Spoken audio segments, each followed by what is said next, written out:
அனைவருக்கும் வணக்கம். பங்களாதேஷின் பிரதமரான ஷேக் ஹசீனா அவர்கள் இரும்பு பெண்மணி என்று அழைக்கப்பட்டவர். ஆனால் அவர் ராஜினாமா செய்துவிட்டு தனது சொந்த நாட்டை விட்டு வெளியேற 45 நிமிடம் மட்டுமே அவருக்கு அவகாசம் தரப்பட்டு அவசரமாக தனது பதவியை ராஜினாமா செய்துவிட்டு வங்கதேசத்தை விட்டு வெளியேறி இந்தியாவில் தஞ்சமடைந்தார். அந்த அளவுக்கு அந்த நாட்டில் மிகப்பெரிய ஒரு கொந்தளிப்பை, ஒரு எதிர்ப்பை, வன்முறையை ஷேக் ஹசீனா அவர்கள் சந்திக்க முக்கியமான 2 காரணங்கள் சொல்லப்படுகின்றன. அதில் முதல் காரணமாக சொல்லப்படுவது என்னவென்றால், 1971ஆம் ஆண்டு பாகிஸ்தானிலிருந்து பிரிந்து பங்களாதேஷ் உருவானது. அப்பொழுது ஷேக் முஜிபுர் ரஹ்மான் என்பவர், அதாவது ஷேக் ஹசீனாவின் தந்தை, அங்கு பிரதமராக பதவியேற்றார்.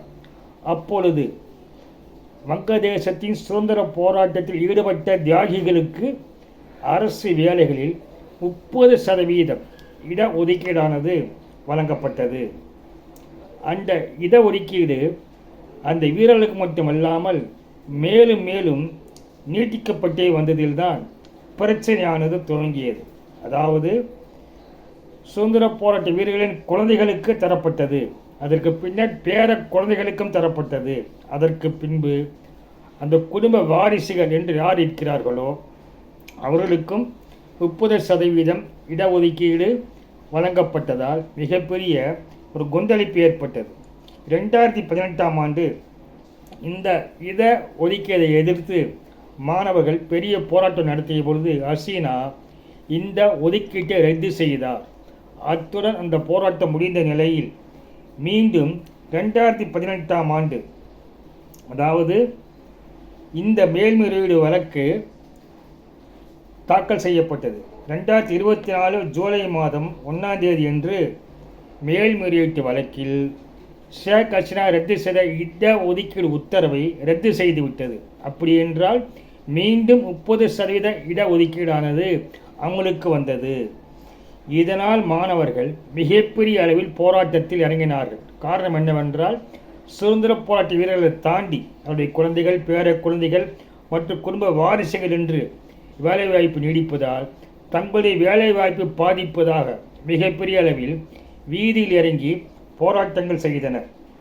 இந்த நிலையில்தான் அந்த போராட்டங்களை ஓரளவுக்கு ஹசீனா கடும் கட்டுப்பாடுகளை விதித்து ஊரடங்கு உத்தரவை இட்டு அதை ஒடுக்குவதற்காக முயற்சி செய்தார். ஆனால் போராட்டமானது வேகம் எடுத்தது. காரணம் என்னவென்றால், ஆளுங்கட்சிக்கும் எதிர்க்கட்சிக்கும் இடையே ஏற்பட்ட மோதலில் போராட்டம் பெரிதாகியது. இந்த நிலையில்தான் ஷேக் ஹசீனா அவர்கள் ஜூலை மாதம் 12ஆம் தேதி பத்திரிகையாளர் சந்திப்பில் ஒரு வார்த்தை அவர் பயன்படுத்தியது மிகப்பெரிய பிரச்சனையை உருவாக்கியது. அதாவது போராட்டக்காரர்களை பார்த்து ரஸாக்கர் என்று குறிப்பிட்டது மிகப்பெரிய அதிருப்தியை வங்கதேச மக்கள் மத்தியில் உருவாக்கியது. ஏனெனில் வங்கதேசத்தில் ரஸாக்கர் என்ற வார்த்தை அவதூறாக பார்க்கப்படுகிறது. காரணம் என்னவென்றால், 1971ஆம் ஆண்டு வங்கதேச விடுதலை போராட்டம் நடந்தபொழுது பாகிஸ்தான் இராணுவம் அன்றைய கிழக்கு பாகிஸ்தானில் உள்ளே புகுந்து தாக்குதல் நடத்திய பொழுது வங்கதேசத்தில் பாகிஸ்தானுக்கு ஆதரவாக செயல்பட்டவர்கள் ரஸாக்கர் என்று அழைக்கப்பட்டனர். இன்று அதே வார்த்தையை பயன்படுத்தியதால் அது மிகப்பெரிய கொந்தளிப்பு ஏற்படுத்திய காரணமாக ஜூலை 16க்கு பின்பு அங்கு தடை செய்யப்பட்ட இயக்கமான ஜமாத்-இ-இஸ்லாமி மற்றும் வங்கதேசத்தின் தேசிய கட்சி, அதாவது பிஎன்பி என்ற பங்களாதேஷ் நேஷனல் பார்ட்டி முக்கியமான எதிர்க்கட்சியும் போராட்டத்தில் மாணவர்களோடு சேர்ந்து கொண்டனர்.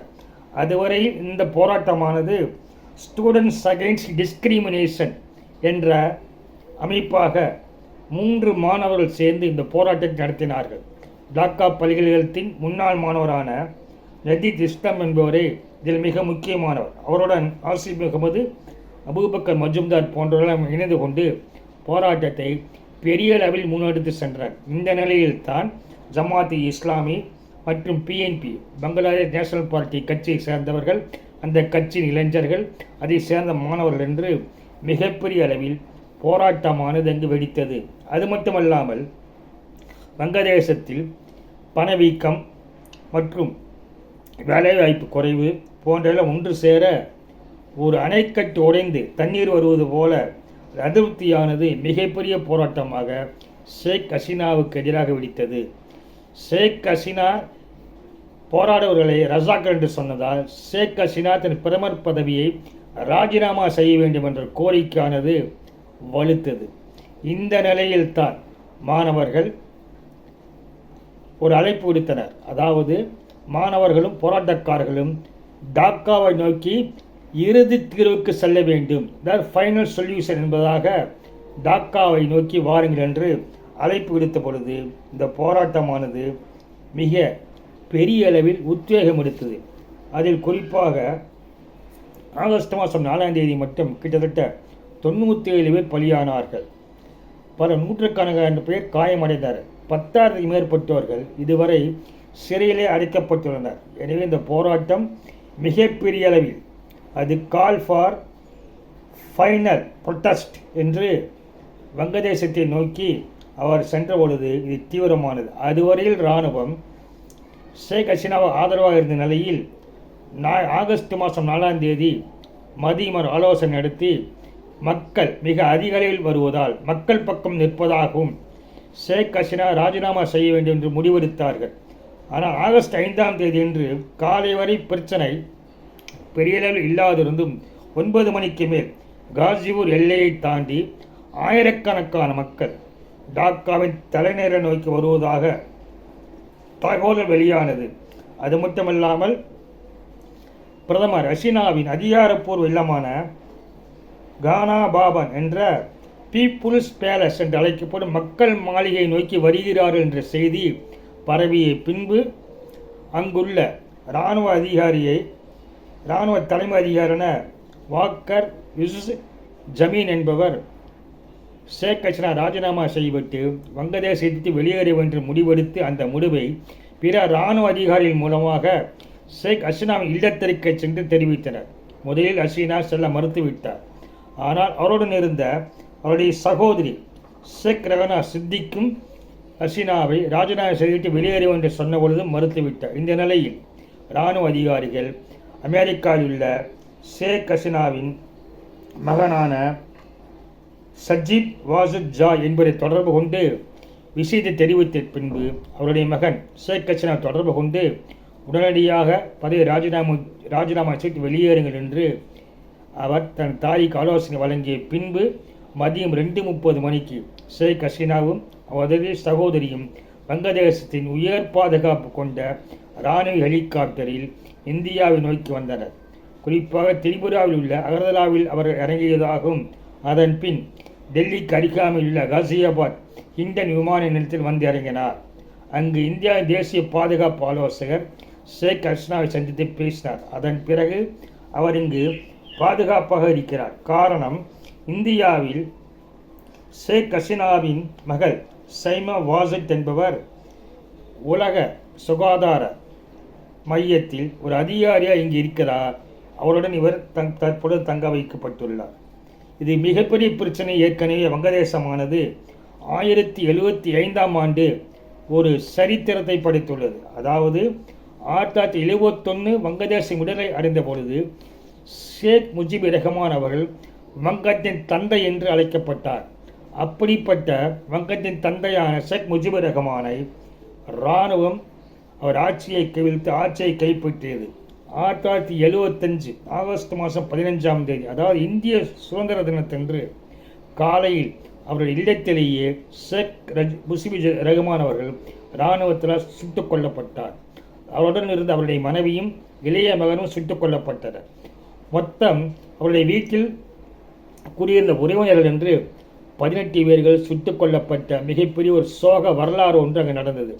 அந்த சமயத்தில் ஷேக் ஹசீனாவும் அவருடன் தற்போது உள்ள சகோதரியான ரெஹானாவும் மேற்கு ஜெர்மனியில் இருந்ததால் அவர்கள் பிழைத்தனர். அங்கிருந்து அவர்கள் இந்தியாவில் வந்து தஞ்சமடைந்தனர். அதன் பிறகு 1980ஆம் ஆண்டு அவர் வங்கதேசம் சென்றடைந்த பொழுது அவளை வீட்டு சிறையில் வைத்திருந்தார்கள்.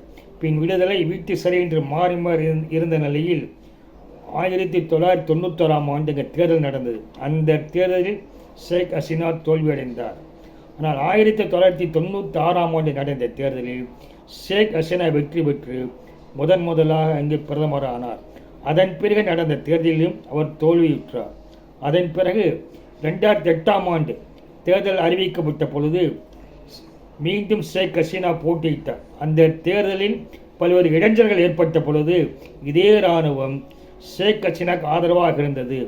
அந்த ஆண்டு கடைசியில், அதாவது 2008 டிசம்பர் மாதம் ஷேக் ஹசீனா மீண்டும் பிரதமரானார். அதாவது 2009 பிரதமரான ஹசீனா தொடர்ந்து 3 முறை வெற்றிகளை குவித்தார். அதாவது 15 ஆண்டுகள் பிரதமராக இருந்த ஹசீனா மீண்டும் 2024 ஜனவரி மாதம் பிரதமராக தேர்ந்தெடுக்கப்பட்டார். அதாவது 4வது முறையாக தொடர்ந்து தேர்ந்தெடுக்கப்பட்டவர் ஷேக் ஹசீனா. மொத்தம் 5 முறை பிரதமராக இருந்தவர். 4வது முறை பிரதமர் தேர்ந்தெடுக்கப்பட்டு 7 மாதங்களிலேயே அவர் நாட்டை விட்டு வெளியேற வேண்டிய ஒரு நிலையானது ஏற்பட்டதற்கு காரணம் இடஒதுக்கீடும் எதிர்க்கட்சிகளை அவர் கடுமையாக ஒடுக்கினார் என்பதும் அவர் மீதான குற்றச்சாட்டு வைக்கப்பட்டது. ஆனால் அவருடைய 15 ஆண்டு ஆட்சி காலத்தில் வங்கதேசம் பொருளாதாரத்தில் மிகப்பெரிய வளர்ச்சியை கண்டது. அதாவது பொருளாதார வளர்ச்சி ஜிடிபியே 7.8% உயர்ந்தது. மக்கள் மகிழ்ச்சி இண்டெக்ஸில் வங்கதேசம் முன்னணியில் இருப்பதாகவும் தனிநபர் வருமானம் உயர்ந்திருப்பதாகவும் தெரிவிக்கப்பட்டது. அது மட்டுமல்ல, ரெடிமேட் ஆடைகளில் உலக அளவில் சீனாவுக்கு அடுத்தபடியாக 2வது இடத்தில் வங்கதேசத்தை கொண்டு வந்தவர் ஷேக் ஹசீனா. அப்படி இருந்தும் கூட பணவீக்கம் இருக்கிறது, வேலைவாய்ப்பில்லை என்று மக்கள் மத்தியிலே ஒரு அதிருப்தியானது அவ்வப்பொழுது ஏற்பட்டு போராட்டம் நடந்து கொண்டுதான் இருந்தது. ஆனால் இந்த மாணவர் போராட்டத்துடன் இந்த அதிருப்தியில் சேர்ந்து கொண்டதால் மிகப்பெரிய அளவில் போராட்டம் வெடித்த காரணத்தினால் எறும்பு பெண்மணி என்று அழைத்த ஷேக் ஹசீனா வங்கதேசத்தை விட்டு வெளியேற வேண்டிய ஒரு நிலை ஏற்பட்டு இந்தியாவில் அவர் அடைக்கலம் புகுந்துள்ளார். பிரிட்டனில் அவர் தஞ்சம் கேட்ட பொழுது அது தரப்படவில்லை, பரிசீலனை இருப்பதாக சொல்லிவிட்டது. அமெரிக்க விசாவையும் ரத்து செய்துவிட்டது. பின்லாந்தில் கோரிக்கை வந்தால் பரிசீலிப்பதாக சொல்லியிருக்கிறார்கள். அதுவரையில் அவர் இந்தியாவிலே இருப்பார் என்று தெரிகிறது. அவர் எந்த நாட்டில் அடைக்கலம் தேடி செல்வார் என்பது வருகின்ற நாட்களில் மட்டுமே தெரிய வரும்.